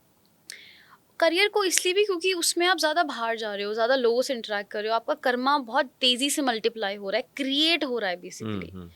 यू नो, अब एक इंसान 24 घंटे घर में है, वो किसी से इंटरेक्ट नहीं कर रहा है, उसकी फैमिली उतनी है, वो रोज़ उन्हीं लोगों से मिल रहा है, और वो इमोशनली मेंटली अपने हस्बैंड पे डिपेंडेंट है हर चीज़ के लिए। तो उसका हस्बैंड जो भी बाहर जाके कर रहा है, उस चीज़ से उसका कर्मा क्रिएट हो रहा है। अच्छा। समझ रहे हो? तो वो अपना इंडिविजुअली खुद एक हाउस वाइफ की अगर आप लाइफ देखो, तो वो सुबह उठी, अपने बच्चों के लिए किया, हस्बैंड को भेजा, अपना अपना रेस्ट किया, खाना बनाया, बच्चों को लेके आई, पढ़ाया, हस्बैंड आया। ये उसका on an average maximum 90% of the lifestyle उसका यही होता है। राइट। ज़्यादा से ज़्यादा रिलेटिव से बात कर लिया, किटी पार्टी कर लिया, मैक्स खत्म। So if they are not doing any thing other than the house wifing thing, तो वो उनका लेफ्ट हैंड ही देखा जाएगा, because she is not creating any karma। वो जो बन भी रहा है वो उनके आसपास के लोगों की वजह से बन रहा है, वो ठीक उनका है। खुद का नहीं है। बट अगर कोई बाहर जा रहा है, खुद का कमा रहा है, खुद का कर रहा है, 10 लोगों से दिन में मिल रहा है, इंटरेक्ट कर रहा है, तो उसका ये देखा जाए। राइट। इसलिए अगर कोई लड़का भी है जो कुछ नहीं कर रहा है, घर में पड़ा हुआ है, अगर वो अपनी वाइफ की हेल्प कर रहा है, वो he is a house husband, वो नहीं कर रहा है, तो उसका भी लेफ्ट हैंड देखा जाएगा।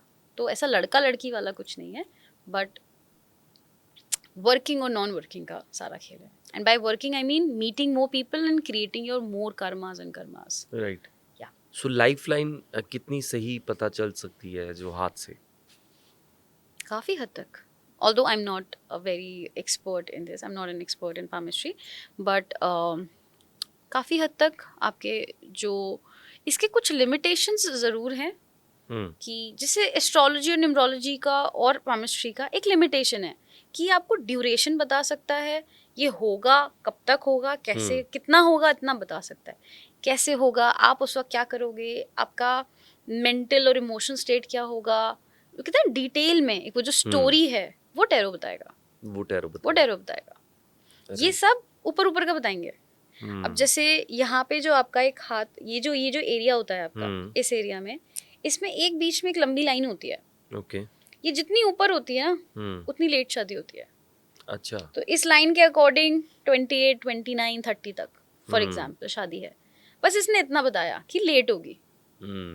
कैसे मिलेगा, कहाँ मिलेगा, कौन मिलेगा, क्या राइट। होगा, सो वो चीजें नहीं हाथ से पता लगती। वो सब टेरो डिटेल में बता सकता है। पढ़ने वाले तो यार वो भी पढ़ लेते हैं कि कितना सुंदर है, कितना नहीं है, कैसा क्या है, क्योंकि वो सब अलग अलग प्लैनेट पे डिपेंड करता है। आपका हाँ। मर्क्यूरी कैसा है, आपका वीनस कैसा है, आपका जुपिटर कैसा है, ये 3 मेनली डिपेंड करते हैं आपके स्पाउस के ब्यूटी पे, आपके स्पाउस की मनी पे।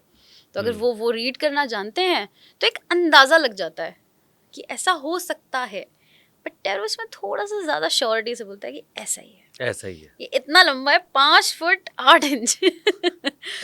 टेरो स्पेसिफिकेशंस में बहुत पावरफुल है comparatively to astrology and tarot, sorry numerology. और वो चीज़ों को बदलने की क्षमता रखता है जो एस्ट्रोलॉजी न्यूमरोलॉजी नहीं रखते। मैंने कहा ना, वो बस ब्लूप्रिंट है कि ऐसा ऐसा हो सकता है। टेरो आपको ज़्यादा स्ट्रांगली बताएगा कि अगर ऐसा हो रहा है तो मैं बताता हूँ इसको चेंज कैसे करना है। अच्छा। एनर्जी है, चेंज कर दो। अब अगर एस्ट्रोलॉजी और न्यूमरोलॉजी 5 में फुट 8 इंच का आप सीधा 6 फुट भी कर सकते बिल्कुल कर सकते हो, वो बिल्कुल हो सकता है। हैं। राइट। सो आखिरी बात है कि वास्तु। हाँ अब जी। वास्तु क्या रोल प्ले करता है और वास्तु कैसे वर्क कैसे करता है, और इस अम्ब्रेला में जो आपने शेयर की उसमें इसकी क्या जगह है? जैसे आपने बताया कि जो हाथ देखने से आपको इतना पता चलेगा, एस्ट्रोलॉजी से इतना पता चलेगा, लेकिन टैरो कार्ड रीडिंग से ही है। तो वास्तु से क्या है? वास्तु का मतलब होता है वास्तु। वास मीन्स एग्जिस्टेंस, वास करना ना, हुँ, हमने यहाँ पे वास करते हैं, हम राइट। रहना। टू मीन्स यू, तो तुम्हारा वास जहाँ पे है। Hmm, and vastu is about the energy of your surroundings. आपके आसपास की जो एनर्जी है वो कितना आपके फेवर में है, हुँ, कितना आपका साउथ वेस्ट, आपका ईस्ट नॉर्थ, ब्ला ब्ला ब्ला, ये हाँ, कितना सही है, कितना गलत है, हाँ, उसकी एनर्जी कहाँ जा रही है, कहाँ नहीं जा रही है, कितना इम्बैलेंस है, कितना फायर है, कितना वाटर है, उस सब को समझना आपका वास्तु है। वास्तु इंसान को बना सकता है, बिगाड़ सकता है। आप सब साइड कर दो, सब कुछ हुँ, साइड कर दो, अपना वास्तु ठीक कर लो। वास्तु इज बेसिकली तुम्हारी बॉडी की एक एनर्जी है, ठीक है। जहाँ तुम रह रहे हो, तुम्हारा ऑफिस, तुम्हारा घर, तुम्हारा डेस्क, तुम्हारा ऑल्टर, तुम्हारा पूजा रूम, तुम्हारा कमरा, बेडरूम, डाइनिंग रूम, हर जगह की अपनी अपनी एनर्जी है। वो सब बैलेंस कर दो। हुँ, दुनिया में जो सब एस्ट्रोलॉजिकली न्यूमरोलॉजिकली चल रहा है वो सब साइड में हटा दो एक बार को, कोई इंसान है जो बिल्कुल समझने के कुछ लिए। नहीं मानता, हुँ, सब हटा दो साइड में। तुम्हारा वास जहाँ है, तुम्हारी एनर्जी जो है, तुम्हारे घर की एनर्जी जो है, उसको अलाइन कर दो। तुम्हारी एनर्जी जो है, तुम्हारे ऑफिस की एनर्जी है, उसको अलाइन कर दो। बेसिकली खेल तो एनर्जीज का है ना, जो टैरो में राइट। समझा था। और एस्ट्रोलॉजी और न्यूमरोलॉजी में भी एनर्जी का ही खेल है, वहाँ पे भी एनर्जी ही है, बस वो चेंजेबल नहीं है। हुँ, रेमेडीज के थ्रू है but to an extent. Right. Vastu में आप एनर्जी अलाइन कर दो अपनी हर जगह की, अपनी जगहों से, हुँ, सब बदल जाएगा।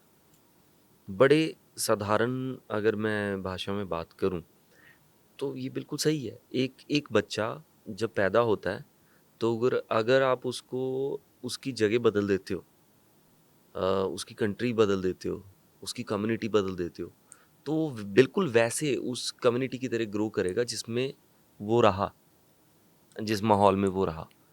जो यहाँ पे इंडिया में पैदा हुए बच्चे अगर मैं उनको कनाडा, अमेरिका छोड़ दूँ, हम्म। तो वो वहाँ की लैंग्वेज बोलेंगे और हम्म। वहीं के स्टाइल में वो उनका लाइफ़स्टाइल होगा। हाँ, उनका स्किन कलर वहाँ पे मैच नहीं होगा, जिससे वो थोड़ा-सा उनका उनका फेस फीचर्स नहीं होंगे, बट उनकी सोच-समझ बिल्कुल वैसी ही डेवलप होगी। मैं तो ये आपको बिल्कुल एक वैसा ही है। हाँ, मैं आपको एक बहुत अमेजिंग एग्जांपल बताती हूँ। आप दिल्ली के लोगों से मिले हो, हुँ, आप मुंबई के लोगों से मिले हो। हुँ, हम्म। दिल्ली के लोग कैसे होते हैं? दिल्ली के लोग बहुत घुमावदार होते हैं, बहुत घुमाते हैं बातों में, हाँ, कभी कोई बात सीधी सीधी नहीं करते। कहाँ हो, कितनी देर में आ रहे हो, बस बस यही हो, बस 5 मिनट में आ गया, बस यही हो, बस यही हो, 5 मिनट आ गया, 5 मिनट सामने होगा। हाँ, हमेशा दिल्ली का आदमी कभी, जो बिल्कुल born and brought up in Delhi है, हाँ, दिल्ली का अगर आप मैप देखो, दिल्ली का अगर आप स्ट्रक्चर समझो, सीपी गोल, हाँ। वहाँ की जितनी भी रोडें हैं एक्चुअली वो गोल, पूरा एरिया ही ऐसा गीता है। कॉलोनी, हाँ, सब सब एकदम धम धम धम, कहीं से भी कोई भी आ सकता है। हुँ, तो वहाँ के लोगों की जो सोच है ना वो हमेशा गोल है, घुमावदार है, दूसरों को घुमाते हैं, टोपी पहनाने वाले। वहीं आप जाओ मुंबई, वहाँ के लोग कैसे हैं, सीधा लंबा, मरीन ड्राइव सीधा लंबा। मुंबई के इंसान से बात करना, कहाँ आ रहे हो, 5 मिनट में आ रहा हूँ, यहाँ फंसा हुआ हूँ, आ गया बस। सीधा बोलेंगे, साफ बोलेंगे, घुमाएंगे नहीं बातों में, झूठ नहीं बोलेंगे। वैसे भी वहां पे 5 मिनट नहीं बोल सकता कोई। वहां पे बहुत देर लग जाती है। स्टिल सो सच कहने का बोलेंगे। हाँ मतलब वो साफ बोलेंगे साफ कि बोलेंगे। हाँ भाई इधर फंस गया हूँ, तो यहाँ से आने आपकी मत देना। रोड्स, आपका वास्तु, हम्म, आपके इंफ्रास्ट्रक्चर, हम्म, आपकी आसपास की सराउंडिंग, ये इम्पैक्ट डालती है आपके दिमाग पे। यूपी के बंदे में और हिमाचल के बंदे में फ़र्क है ना, सोच समझ का। इंफ्रास्ट्रक्चर, जैसे अभी आपने कहा कि इंडिया और अमेरिका में अगर बच्चे को डाल दो, जगह चेंज कर दो, कैसे बदल गई सोच। तो इंफ्रास्ट्रक्चर बहुत बड़ा रोल प्ले करता है, राइट। बहुत बड़ा रोल प्ले करता है। सो वही एनर्जीज वास्तु के थ्रू आप करेक्ट, करेक्ट। करेक्ट कर सकते हो अपनी लाइफ में, और उनको जो है आपने कई बार उससे सुना लाइफ है चेंज कर सकते। बच्चा बिगड़ा होता है, कहते हैं इसको वहां भेज दो, क्या कहते हैं वो वर्ड, क्या होता है, अच्छा, हॉस्टल्स में भेज हाँ देते हैं, बोर्डिंग स्कूल। बोर्डिंग स्कूल भेज दो। तो बोर्डिंग स्कूल का जो स्ट्रक्चर होता है, जो रूटीन होता है, रूटीन इट्स होता लाइक दैट कि बिगड़ा हुआ है इसको सीधा कर देगा वो, क्योंकि वहाँ पे हर चीज़ इतनी स्ट्रिक्टली फॉलो की जाती है। राइट। वहाँ का रूटीन, वहाँ का वास्तु ऐसा है, वहाँ पे एनर्जीज ऐसी हैं, वहाँ पे कोई इतना ढीला ढीला नहीं है। तो ये ही सेम इम्पैक्ट होता है वास्तु का, कि आपका काम नहीं चल रहा, आप ऐसे ऐसे ऐसे इस एंगल में ये चेंज कर दो, आप ऐसा कर दो, आप ऐसा कर दो। ग्रेट। सो मेरे ख्याल से एक अच्छी इंट्रोडक्शन और बड़ी डिटेल में हमने अपनी ऑडियंस को ये सब चीज़ें बताई हैं, और उनको भी हेल्प करेगा कि वो अंडरस्टैंड करें, क्योंकि बहुत तरह की रील्स आती हैं शिविका, और उनमें से समझना कई बार कंफ्यूजिंग हो जाता है। Yeah. इसीलिए हमने एक ही एपिसोड में सब चीज़ों के बारे में थोड़ी थोड़ी बात की, ताकि आप एक ही एपिसोड से अंडरस्टैंड करो, और ये आपके लिए बहुत अच्छी लर्निंग होगी। और and thank you so much for your So time. much. और बड़ा अच्छा लगा ये बातचीत करके, और बड़े पेशेंटली आपने मुझे समझाया, मैं समझ भी पाया बहुत सारी बातों को। फिर भी अगर ऑडियंस के कोई सवाल होंगे तो मैं उन्हें इनकरेज करना चाहूँगा कि आप कमेंट करके पूछ सकते हो, अगले एपिसोड में हम बताएंगे। और अगले एपिसोड में किसके ऊपर बात करेंगे? अगले एपिसोड में हम मेनली लव रिलेशनशिप्स के बारे में बात करेंगे। इंटरेस्टिंग। Yes, interesting. कि राइट। न्यूमरोलॉजी में कैसे आप डिसाइड कर सकते हो कि ये इंसान मेरे लिए सही है या ये गलत है, हाँ। कैसे आप पता कर सकते हो कि ये आपके सोल ने चुना है। Right. Okay, and Interesting. mainly we will talk about soulmates and karmic connections and twin flames, because आजकल इन चीज़ों के, इन टॉपिक्स के बारे में बहुत मिस इन्फॉर्मेशन है. So I would really like to talk about this on our upcoming episode to clear some air about these topics. So stay tuned, keep watching my podcast with Shekhar Rai. हम मिलते हैं अगले episode में interesting topics लेके। Take care.